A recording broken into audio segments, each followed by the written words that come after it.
From the Ticats Audio Network, this is Morreale and Hitch. All right, Hitch, David, episode number 9 of the Morreale and Hitch podcast. Time's flying.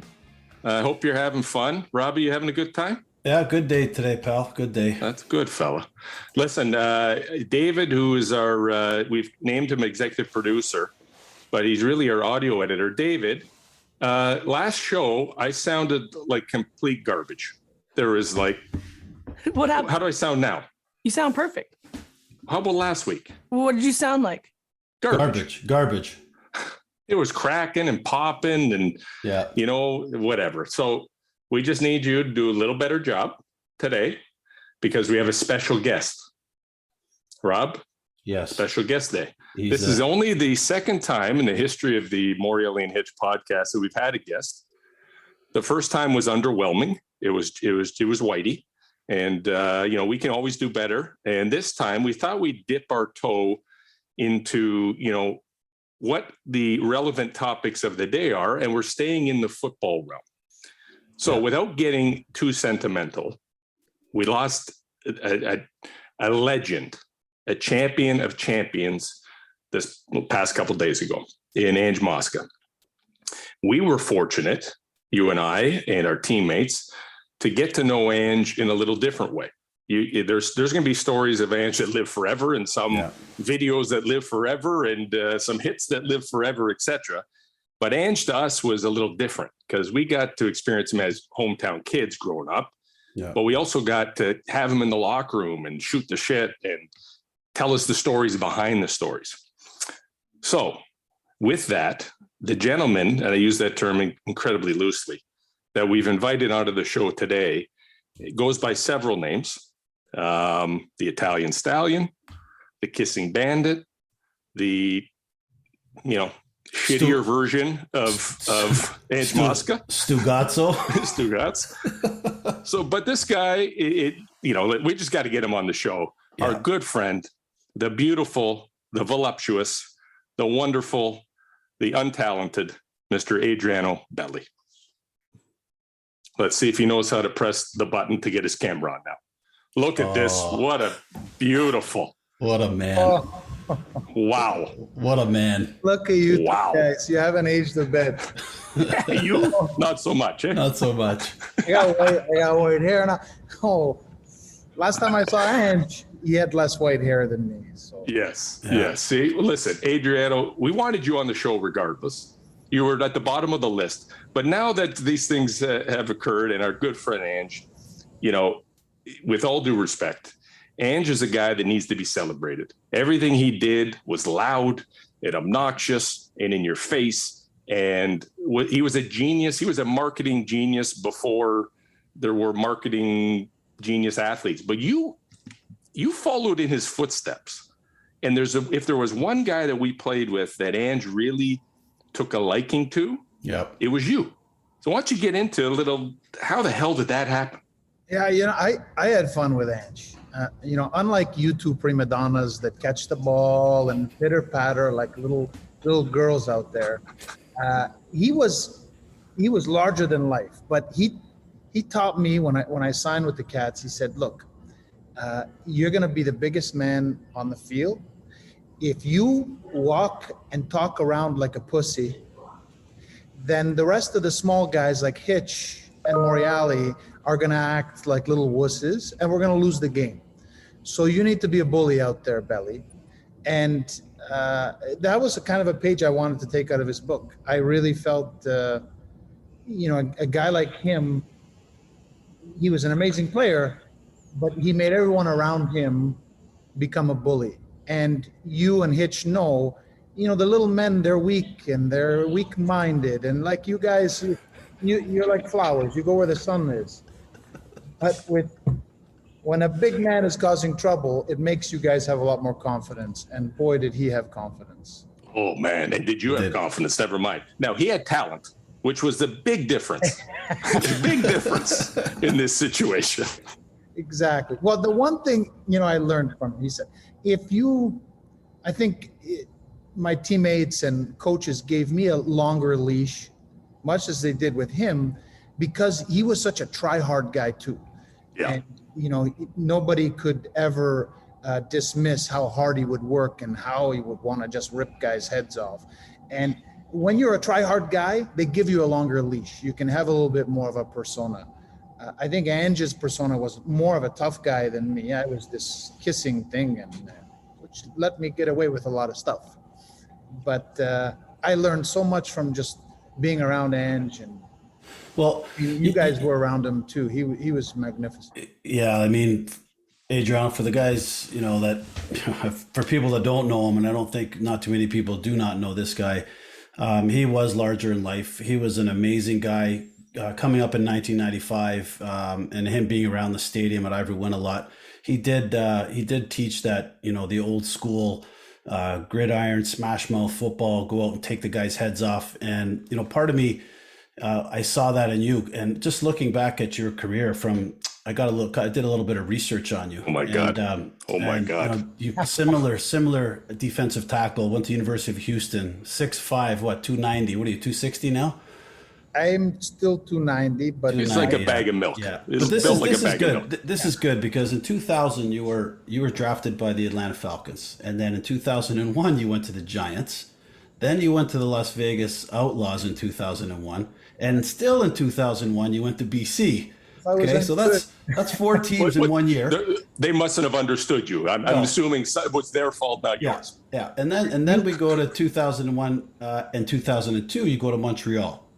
So in 2003, you leave the CFL, go to Cleveland for a cup of coffee, come back in 2003 to Montreal. It was more like an espresso. Small cup.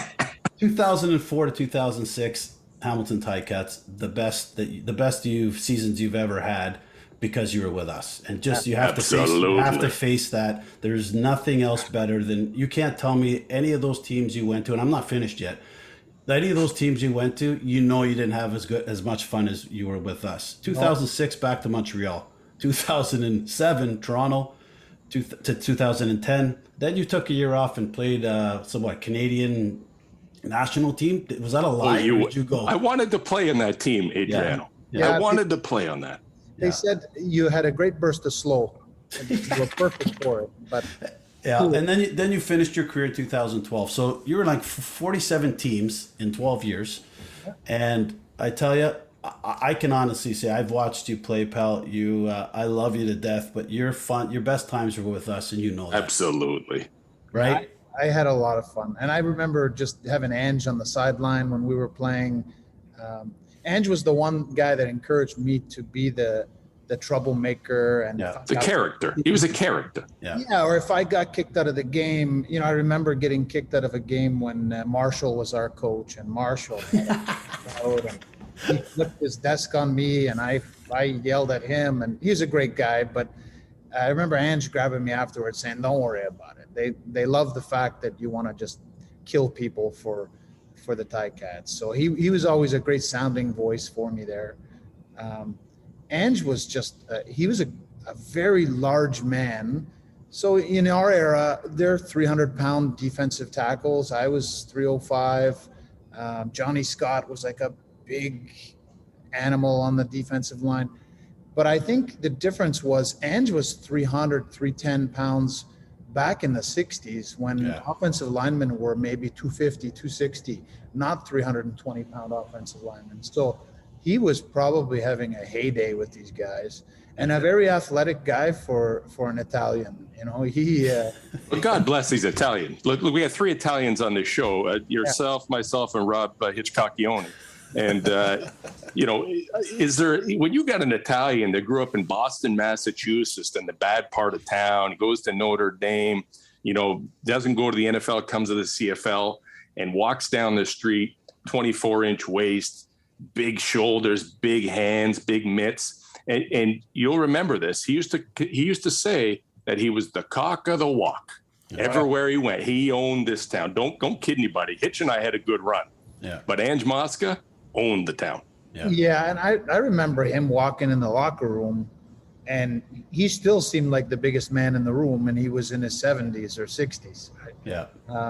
He came to my family factory when when the Ticats were courting me, and he was the one guy that said, "You're coming with us," and he was sure to flirt with my mom, my Irish mom. Did you have to give him a side of beef? Yeah, actually, we took care of Anjan, but he was just amazing. I had a chance to go see him a couple of years ago in the hospital with Marwan Hitch, and it was sad because this disease is you could have problems wrong with your body, but when you have your mind playing tricks on you, it's a bit sad. And he felt like we were guys that he may have played with. That was, for a moment there, I felt like, I would have loved to play with Ange, so we went along with it. But what a great soldier, and somebody that I molded everything I tried to do off of what he did. That was great words. He's definitely going to be missed. We're going to remember him in all the right ways, right? He was exactly what he was. Like, he didn't sugarcoat. There was no hiding who he was. No. He was that guy. He's going to talk to you no different if he was on this show or if he was in front of it. He talked to you the same way. There was no hide. Now, we got a little inside. We were able to get more of the behind the scenes with him because we were part of the brethren, right? Yeah. And that was the fun part for me.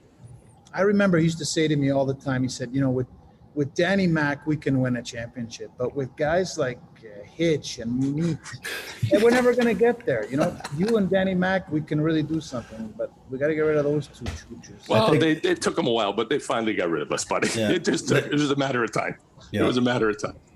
I think one of the great stories with him is when he used to tell us about the stories about when he had the Grey Cup, and it wasn't the big Grey Cup, it was the smaller cup back in the 60s. And he said, if that cup could talk, and I'm like, what do you mean? He goes, you don't even have any idea. I said, well, we had an idea. He goes, no, you don't. And I'm like, okay, I don't want to know. But wow. I got those stories firsthand. I know what he's talking about. Yeah. Very proud of that. He says, you don't drink out of that, right? You don't drink out of the top of that, right? I said, oh, we did. He goes, oh, okay. That's the beautiful thing about the Grey Cup. It's truly a Canadian trophy, and it's for the Canadians. I mean, every time we've won the cup, it's for the fans. Some of these other cups, like the Stanley Cup and other trophies, it's for the players. But every player gets to have the Grey Cup and take it and spend time with family. And I remember clearly the stories that Ange told me about, the fun he had with the cup. And you see some of the pictures. Polaroids. Hey, listen, I know you don't have much time, Adriano. We appreciate you coming on, but tell us, Fresh House, what's this all about? Your new factory, what's going on with that? Yeah, so I've been in the meat business my whole life with our family, and my brother and I just opened a new factory in Georgetown. Nice. Georgetown's just northeast of Brampton, and we do same type of things: meatballs, sausages, stuff that Morreale's familiar with. Speaking of familiar with, what behind you is some sort of gym apparatus. Yeah, there's no way you're familiar with what's behind you. Actually, we had it put into the factory here when we moved in, but I don't do weights. I never did weights. I never worked out. You guys remember? You just ran. You ran on the treadmill at like 14. I think the highest speed. You ran on that for about 40 seconds at a time. Well, I couldn't believe you were doing that at 300 pounds, actually. I think he was naked when he did that. He was naked. By the way. Or maybe a jockstrap. Maybe. Yeah. Yeah. Well, you mentioned, I'm one of those players that played for so many teams. And you guys both played for the same team. You went back and forth with Toronto, I believe. Ange was with the same team for practically his whole career. And there's something to be said for that. So speaking from a guy who played on all these teams, there's envy of playing your whole career like you, Hitch. That's amazing what you did. One of the last times I got a chance to speak with Ange, when I came back in 2012 for the 100th Grey Cup, and they brought me back to get a few series in each game. Yeah, I got kicked out of the last. I remember that. With the spitting, and Ange called me like the next week, and he said, "You son of a bitch," and I said, "What's going on, Ange?" He said, "You broke my record." Said, what are you talking about? So you got kicked out of 13 games. No, he was 12. I think I don't know what it was, but I could just hear the names he called you to. Everything. Well, I can't wait till you're older and we're at some Grey Cup and you have a cane and somebody, one of the quarterbacks that you didn't like and didn't like you, name them. There's a laundry list, comes after you, and a bow. Yeah. So I was working with Sportsnet that year that happened, and I was in Vancouver, and I had breakfast with Ange that morning, and Ange was on edge, and I knew something was going to go down. So yeah, I wish I was there because I would have taken him down with Ange. Absolutely. Now listen, I know you got to go. You were speaking about envy and being envious of Ange, and it got me thinking about how the penis envy you have between Hitch and I, because you were between us in lockers, and not everybody is graced with but you had to suffer in the middle. It was like it was unfair. It was really unfair to you. The ottoman. Yeah, you were like an ottoman. Like things just sat on other things. It was deflating. Look at me. I take my shirt off. I'm completely ripped, 300 pounds. I looked beautiful. But then my locker was next to both you guys, and it was like the ammunition you guys had was beautiful. And I used to love when the reporters would come in and see you guys. And oh yeah, kick him, slap, boom, everything. Yeah. we certainly had some fun. We were blessed to have you as a teammate, and even though you only spent a handful of years, to me, you'll be a teammate for everybody. It felt like you were part of the institution. We love every minute. I can't wait to see that beautiful face again. Give you a big kiss. I can't wait to see you guys at Grey Cup, and let's have a party and a toast to Ange because he was the best of us. Absolutely. I will see you there, Adriano. Mike will not be in town. Okay. Well, he's not a true Ticat fan. He's not. Oh, he's barely not. I'll come and pick some meatballs and some meat up first that week, and then we'll go together, pal. And when are you going to sponsor the show? Why don't you sponsor the show? It takes nothing to sponsor the show because we're just going to say whatever. Whatever you want, I'll do everything. It's cutting out now. I can't. Is there something? Right now.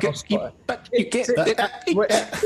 Oh, okay. I love you. You've learned well from Marwan Hage. Marwan Hage has taught you well. Cheers, buddy. God bless. See you, bud. Later, brother. It was always good to see Adriano. Eh? Oh, he is a beauty. What a champ. And it's good to talk about Ange and to smile and to bring some levity to it because, these are not easy situations. And we remember him as this big strapping strong, legend, both CFL and Ticat. And we love him. We miss him. And we'll never forget him. I mean, I think that's probably the end of the story, right? For you and I, he just can't be forgotten. No, he never will be. And he was, I went to his house a couple times way back in the day, even when I was playing. He was living in Niagara-on-the-Lake, and just, what front door wide open for you. Come on in and talk. And he was a mentor for a lot of people. And I know when Adriano speaks of how highly he spoke of Ange, he truly felt that because Ange really pulled him in the reins and said, hey, you are like me. You got to go out there and just destroy guys, and don't worry if you get kicked out of the game. It's not about the team; it's about you right now. And I remember him saying all that stuff. But he's definitely going to be missed. That's for sure. Well, in true kind of Ange Mosca fashion, we just got to keep moving forward, right? And see what we can do. Lots of good things happen at Ticat land, right? They're in that now game coming up this weekend where they can. At least get into a tie with Toronto. So a massive game in Toronto.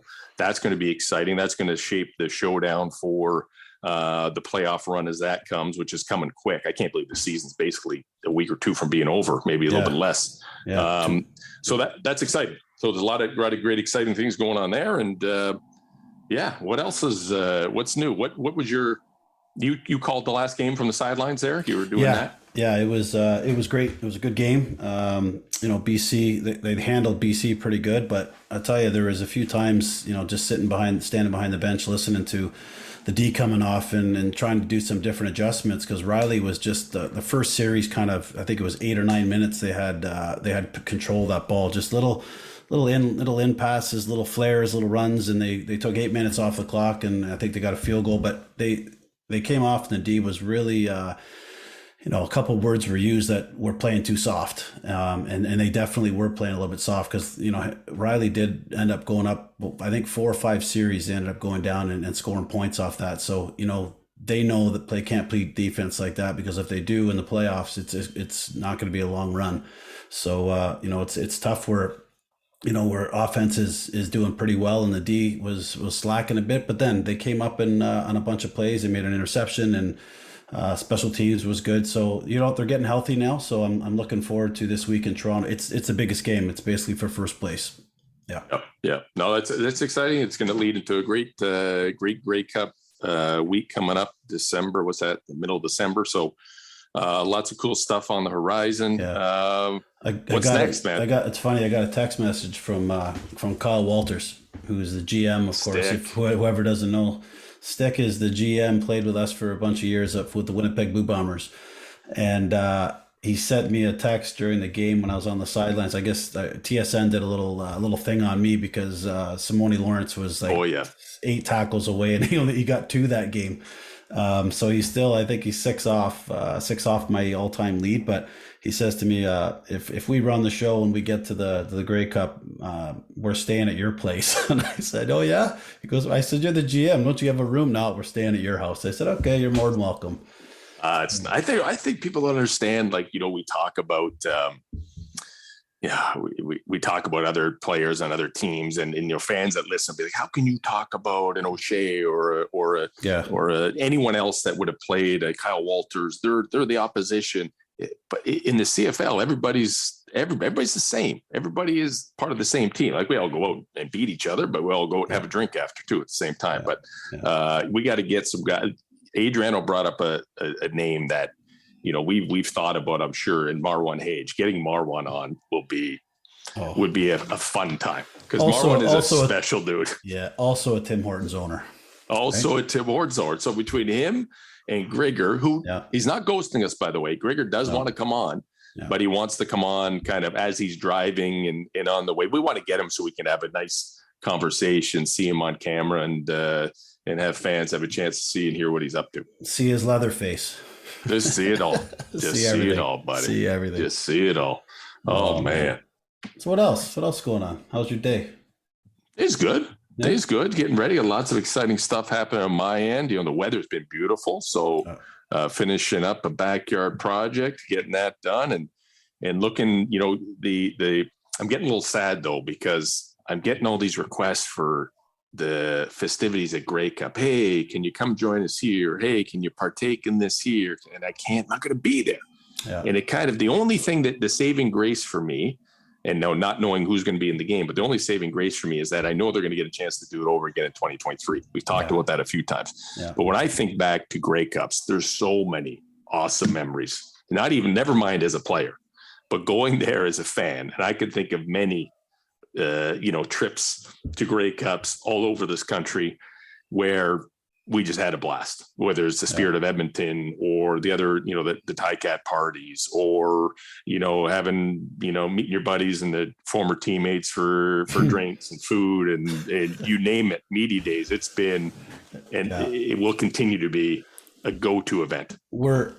Something just popped up and I got to tell the story. Were you not with us? I think it was me, you, Greg, I don't know, the Edmonton, when we went down to the Edmonton. Danny Mac too, I think. Danny Mac, we all went down to that. And do you remember, I'm not going to say who, but we stayed in that hotel, the round one. I know the Crown Plaza, buddy. I know exactly where this is going. And we got out, we had a few drinks one night, all of us, and I'm not going to say who out of there was about 13 guys. Maybe there was 4, but 14. We say there's 14. We got out of the elevator, and back then, they had in front of the elevators, they had those round, the garbage, but at the top of it was an ashtray. With the sand, the stamp. The sand and the stamp was in it. So one of the guys who didn't make it to the bathroom decided to take a shit in the top of that sand, like a cat in the sand. Remember what happened? We go to the rooms. We look through the window or through the peepholes. We have like 4 rooms because it's round. You can see right in. People came through there and they're looking around. They didn't see it at first. They looked around. You didn't have to see it, buddy. You didn't have to see it. It was. There's no cameras back then. Someone would have got pinched. But that they could not make it to the room. I said, "You guys, you got to be kidding me! You could not Somebody make it beached to your." it. Somebody just beached it on top of the sand. It was not like you're not looking at either one of them. No. But there was beached. But when the ding, all I can remember looking through the people, the both of us through one people, trying to figure out what's going on. And all you hear is ding, and the doors would open. And people come off the big, Jesus, what in the hell? It would just floor them. It would, I don't know what poor individual had to fix that. But yes, I do recall that particular event. As a matter of fact, it was the same trip that, we would go and we would light it up. We'd have not just us, everybody. We'd meet guys from other teams that weren't playing, and we'd have a good time. And we left 2 days before the game. We're like, okay, no. We got to tap out. We cannot be here any longer. We just physically can't. I think we left the Sunday morning early because we stayed the Saturday night for the festivities, went home Sunday morning early to catch the game at home. Catch a game at home. And they were all the guys, what do you mean you're not going to the Cup? You're not going to the game? No, we're not playing in it, so we're not going to it. So no. We were tapped out, though. Oh, we were tapped out. Yeah, we were tapped out. But it was fun times because all those Grey Cups, when I was involved with the Players Association, we always had our meetings there too, right? So you had all those players that weren't playing in the game, that were down. There was at our players party. We had all these other events going on. But I mean, every place you went to, there was action, right? Yeah. There was something going on, and somebody offering you a drink or a chance to dance or party or whatever it may be. The media rooms we went into, and the reporters' rooms that they still talk about to this day, and man, it just that's what hurts when I know what I'm going to be missing. That's the part that I'm like, oh man, that's what the memories are. Hey, you're gone. 10th, the 10th, right? Yeah. What 10th day is to that? 16th. What day is that? Good Thursday? question. I think it's a Wednesday. Wednesday? Maybe it's a Thursday. Hey, producer, what day is that? Pretty sure it's a Friday. Sure. 10th is a Friday. It's Grey Cup's the 12th. That's a Sunday. Hey, there you go. All right, now see that? Yeah, it's perfect. So I'm supposed to be going to Arizona for a little bit of strat planning meetings on the Sunday, which was I think the 6th. I don't even know what it is, but anyways, I'm coming back on the Thursday night because it's a 5-hour flight and 3-hour time difference. Even if I leave in the morning, I still don't get back till 6 at night. Yeah. So I'm gonna go Friday and Saturday, and I've been asked a bunch of stuff to do through our alumni, and then some stuff with TSN. So I will do that Friday and Saturday probably, and probably go to the game Sunday. Hopefully they're in it, and maybe I don't want to work the sidelines. David, wherever, I got to talk to David and tell him I don't want to do the sidelines. I want to watch the game. I don't want to sit there on the side. Oh yeah, you got to experience that. No, that'll be good. I'll be watching from far away, and hopefully find a way to watch it. In this day and age, I'm sure I'll find a station or a stream or something to watch it. But yeah, man, it's going to be a good time. The Cats are picking up speed just when they need to. The pandemic we seem to be getting back to a little bit more normal, and it's going to make for an awesome Grey Cup. So for those who haven't got tickets, if there even is tickets available, which I got to be honest, I don't know. There wasn't a lot to begin with, right? Only about 5,000. 5,000. That was it. So they got to be sold out. I think right now what people are doing, you know what happens, right? If their team doesn't get in, they buy them now and then they sell them for double. So but the last time that the Grey Cup was played in Hamilton, 1996. I was very fortunate to be on the team that won the Grey Cup. It was quite the amazing moment for me because I grew up as you did, going to Ivor Wynne, playing high school there, watching games there. So although it was the wrong uniform, being able to play in a Grey Cup, in my second year in Hamilton on the field that I wanted to play on was amazing. Yeah. So, lots of great memories from the last time. And think about how long the Hamilton fans have waited from 1996 to 2021. Yeah. I mean, that's 25 years, no Grey Cup. This one's going to be a modified version to some respect. Yeah. But boy, is it ever going to be good to have Grey Cup 2021, Grey Cup 2023. Oh, it's fitting, right? You're right. Gave it to Hamilton, awarded them 2 years now and the next 3. So they deserve it. At the new stadium, the amenities at the stadium, and in 96, I remember going downtown, and they had, right by Jackson Square, they had like a big tent, and it wasn't even close to the stadium. It was like Jackson Square area, and they closed off Gore Park a bit. It didn't, I don't know, it didn't feel like a true Grey Cup back in 96 for you guys, of course, because you guys were playing in it. But for us, getting knocked out of it and not being able to play, we went to the game. I was there. The snow. Did you wear a shirt? Was great. No, I had it off. No shirt. Snowing. My wife was with me. She met me about 8 months before. I had a purple uniform, this purple speed skating kind of tights. It was all one tight, all one fitting thing. And I took it off, and I had no shirt on, of course. You had a unitard. It was good, though. It was cold, but we drank. What's going on with your Weber State buddies? How's that team going? I just looked them up the other day, and I saw win, and then lose, loss. I think they're 5-4, 6-4. So I don't think they're making, like, the Big Sky Conference right now is totally different than when we played. There was like Montana, Boise State, NAU, and now there's like Colorado, and there's a bunch of different, there's like 9 teams in it now, and I think there's only 6 when I played. So yeah, they're doing okay. And Mac's doing okay, I hear. No, they're out of the playoffs now. You heard wrong. No, they had a, I would say they were high ranked going into this year. They were like top 2.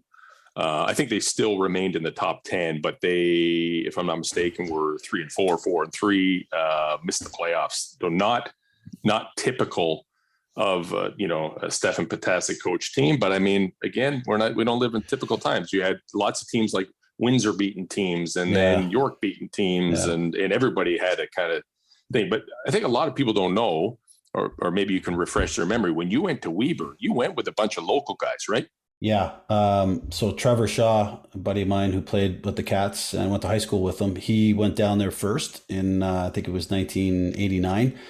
And then Obi Spanek from Cathedral was going down the same year as I went down. And then there was a guy from Burlington, Pat McNerney, who went from Chicago, he went from Burlington to there.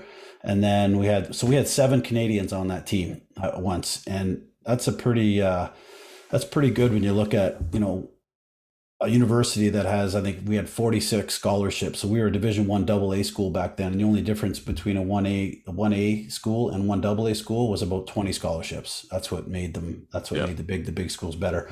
But having said that, we had 7 guys, and you're taking away, 7 scholarships from even in-state guys. And so you have to be, we had to be that much better than those in-state guys. So, and plus Steve Bruno.